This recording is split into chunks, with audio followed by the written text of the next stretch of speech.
Mae, no voy a ir, tío. No pasa nada, mae. Es culpa tuya, mamá. Venga, y la próxima vez que salgamos fuera, duerme conmigo.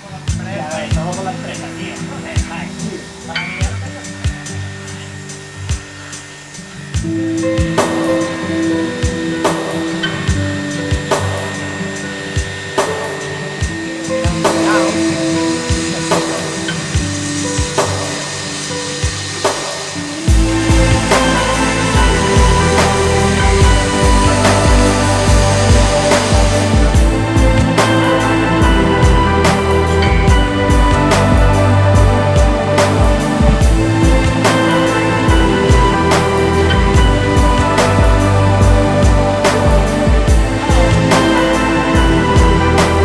¿Qué había?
Un pegote de cola.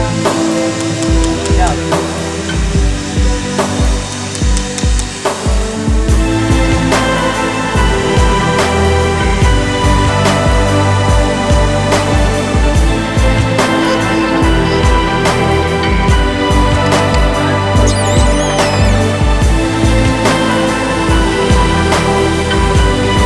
Los comerciantes.